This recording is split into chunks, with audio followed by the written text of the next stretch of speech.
Hostel the real horror story. सच्ची घटना। कड़कड़ाती ठंड के बीच जोरों की बर्फबारी हो रही थी। तभी हाईवे से कट मारते हुए सरसराते हुए एक गाड़ी मुर्दा घर के बाहर आकर रुकी।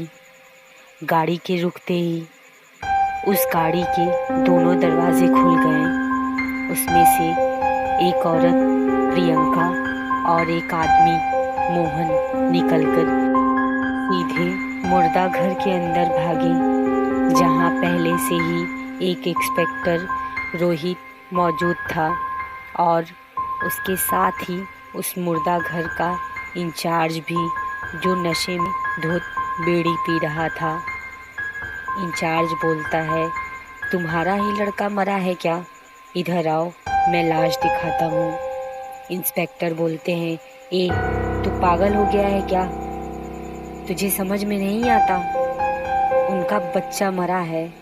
इंचार्ज बोलता है, साहब यहाँ तो हर रोज किसी न किसी का कोई मरता ही रहता है, किस किस का ख्याल करूँ? इंस्पेक्टर बोलते हैं, चर्बी चढ़ गई है तुझे, चल साइड हट। इंस्पेक्टर उन आदमी और औरत से बोलते हैं, माफ़ कीजिएगा, आइए इधर आइए। इंस्पेक्टर माफ़ी मांगते हुए उन्हें सफ़ेद चादर से ढकी लाश के पास ले गए। प्रियंका बोलती है, आपने तो अस्पताल के लिए कहा था ना, और अब मुर्दा घर में एक लाश के पास ले आकर खड़ा कर दिया। ये कैसा मजाक है?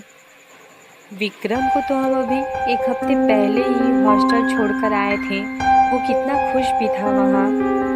अब यूँ यहाँ मुर्दा घर में क्या करने आए हैं हम? मोहन बोलता है, प्रियंका प्रियंका संभालो अपने आप को, इन्होंने बस चेहरा पहचानने को बुलाया है, बस और कुछ नहीं।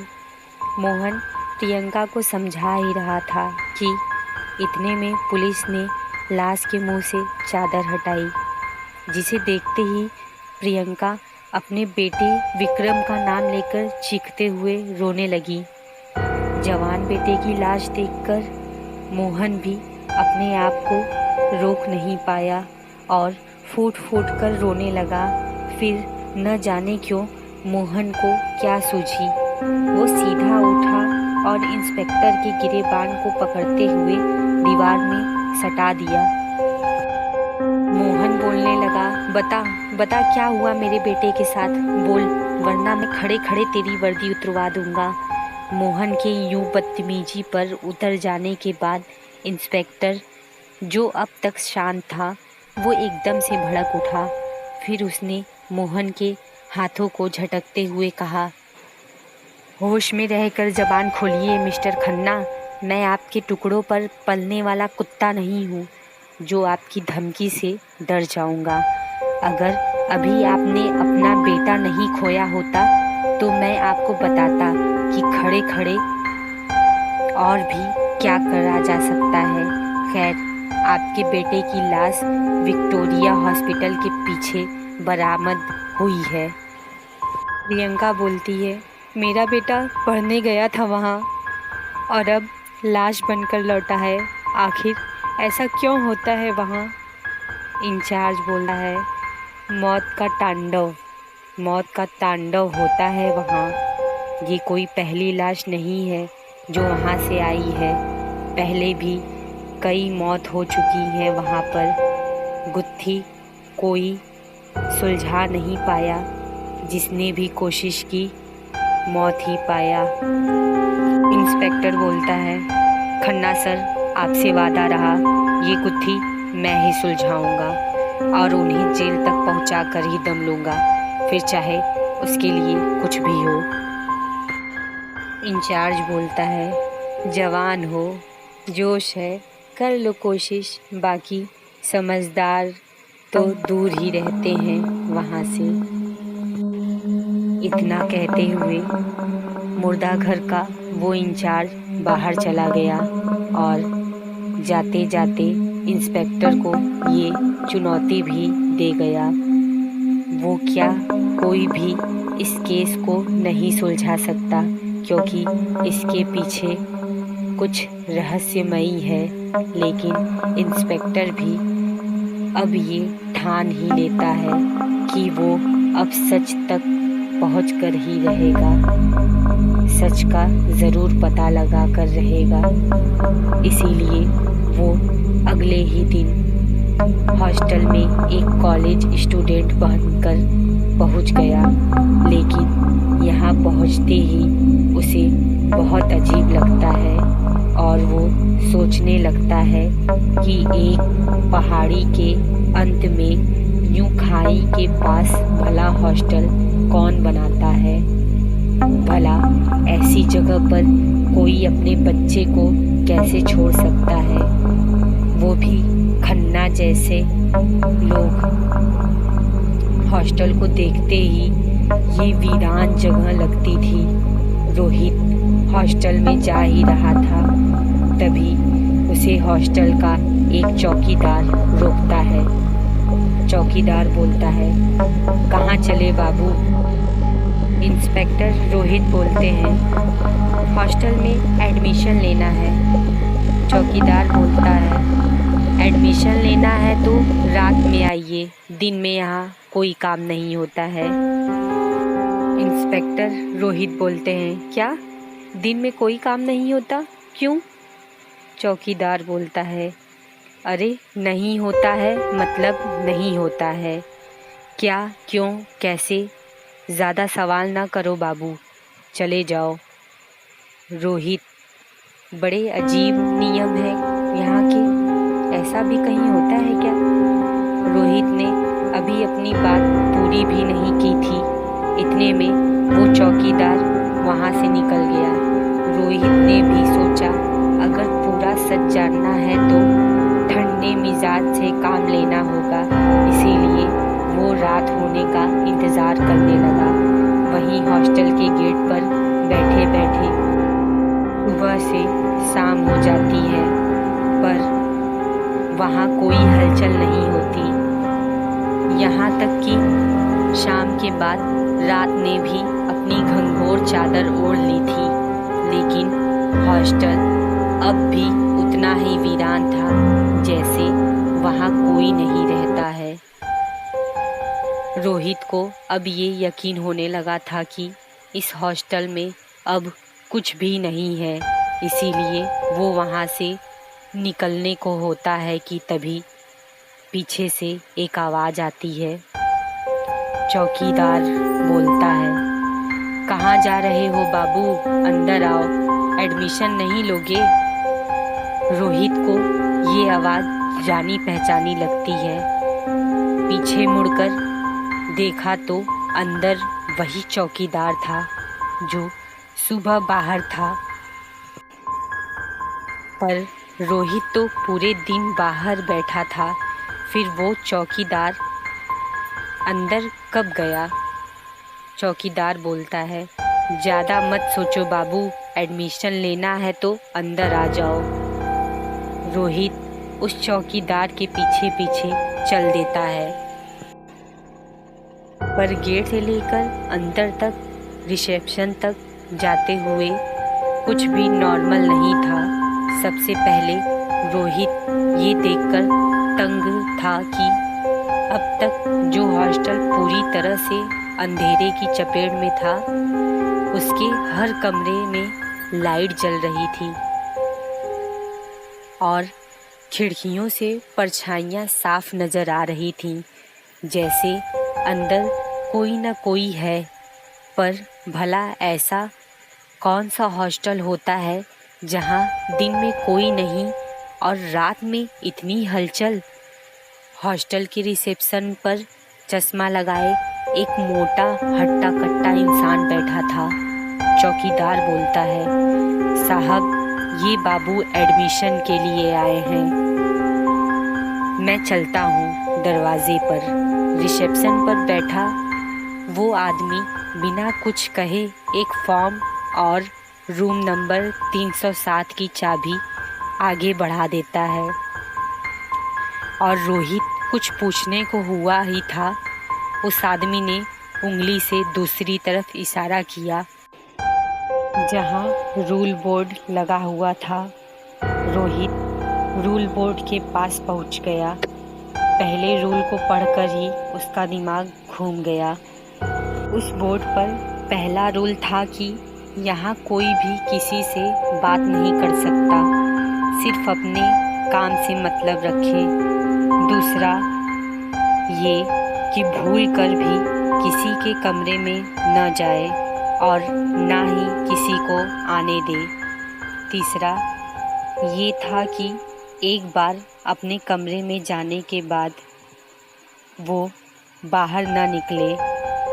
रोहित बोलता है, ये कैसा रूल है, ज़ोर से कहते हुए।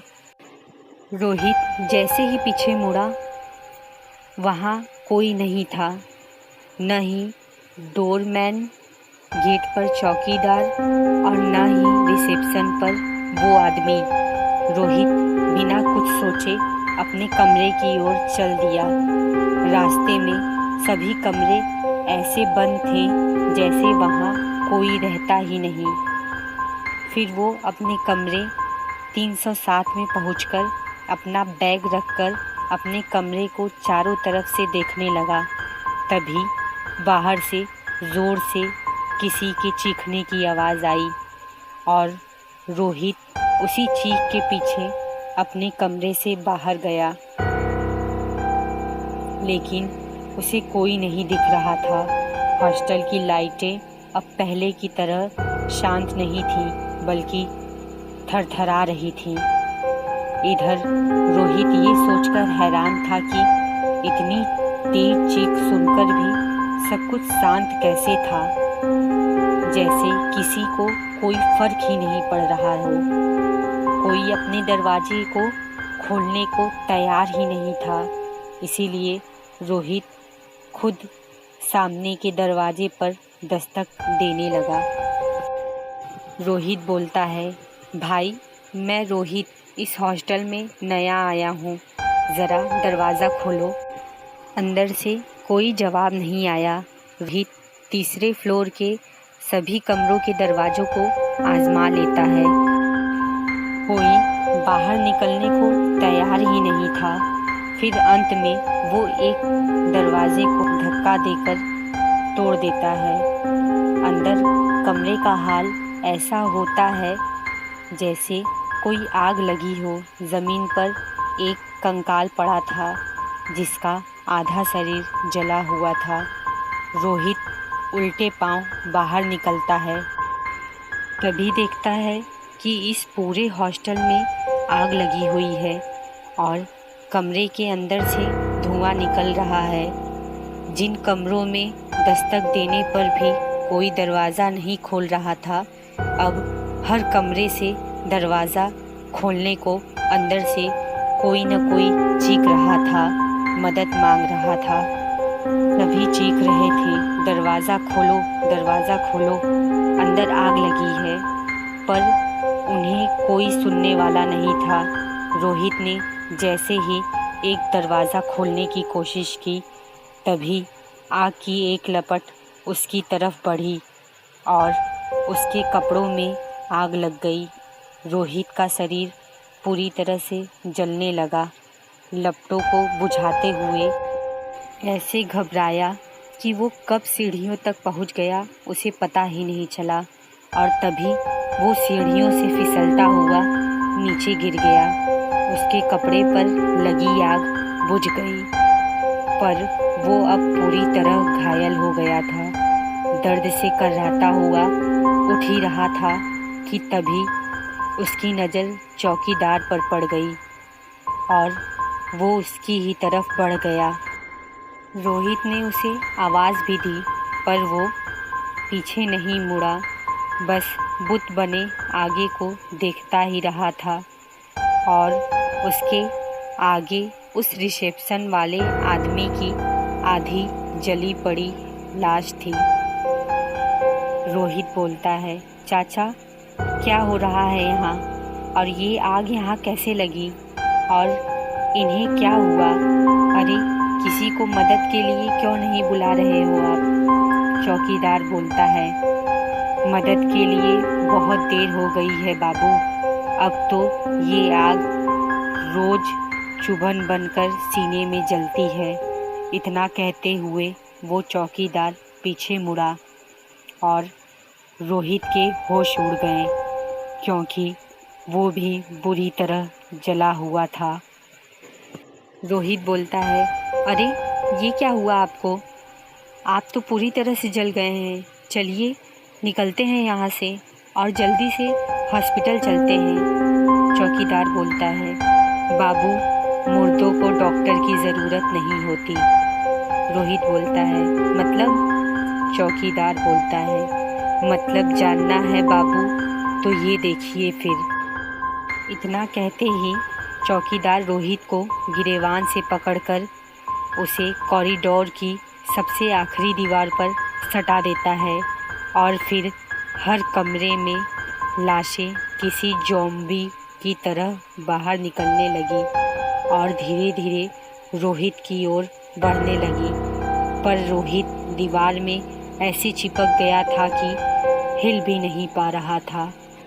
रोहित बोलता है, क्यों कर रहे हो तुम मेरे साथ ऐसा? क्या बिगाड़ा है मैंने तुम लोगों का? अरे तुमने तो उस बच्चे को भी नहीं छोड़ा जिसे तुमने कल मारा था। चौकीदार रोते हुए बोलता है, क्यों छोड़ता बाबू, क्यों छोड़ता? बताइए, जब हम लोगों को जिंदा जलाकर मारने वाला भी एक बच्चा ही था। बात दरअसल करीब 6 साल पहले की है, जब इस इलाके में सिर्फ एक ही हॉस्टल था, विक्टोरिया हॉस्टल। काफ़ी नाम था इस हॉस्टल का, जिसे देखते हुए किसी और ने भी यहाँ एक नए हॉस्टल खोल दिया, जिसका नाम भी विक्टोरिया हॉस्टल रख लिया। और जब पुराने विक्टोरिया वालों ने इसका विरोध किया तो उन्होंने कहा, ठीक है, कल से आपको सिर्फ एक ही विक्टोरिया हॉस्टल दिखेगा यहाँ पर। उसकी इस बात को सुनकर विक्टोरिया हॉस्टल वाले निश्चित हो गए। उन्होंने सोचा वो हॉस्टल का नाम बदलकर कुछ और रख लेंगे। क्या रखेंगे ये अगली सुबह पता चल जाएगा। लेकिन उस सुबह से पहले एक रात आई थी और उसी रात विक्टोरिया हॉस्टल में एक नया लड़का एडमिशन लेने आया। रिसेप्शन से उसे कमरा नंबर 307 दे दिया, इस बात से अनजान कि ये लड़का नए हॉस्टल वालों ने भेजा है, जिसने आधी रात में पहले हॉस्टल के सभी कमरों के दरवाजे बंद कर दिए और फिर पूरे हॉस्टल में आग लगा दी, जिसे वार्डन और चौकीदार भी नहीं रोक पाए और सब उस आग में झुलसकर मर गए। अब उन्हें क्या पता था कि कल से सिर्फ एक विक्टोरिया हॉस्टल दिखने का ये मतलब था। तब से लेकर आज तक जो भी विक्टोरिया हॉस्टल की तलाश में निकला, उन्हें यही विक्टोरिया हॉस्टल मिला और बदले में उन्हें मिली मौत, क्योंकि विक्टोरिया हॉस्टल में जिसने आग लगाई थी वो तो बच निकला। इसीलिए जो भी रात को यहाँ आता है वही विक्टोरिया हॉस्टल में मरे सभी लोगों की नज़रों में वो ही उनका हत्यारा बन जाता है। ऐसे में क्या हुआ होगा इंस्पेक्टर रोहित, ये बताने की ज़रूरत नहीं है ना? माय यूट्यूब फैमिली, अगर आपको ये स्टोरी ज़रा सी भी पसंद आई हो तो प्लीज़ मेरे चैनल को सब्सक्राइब करें और कमेंट भी करें। धन्यवाद।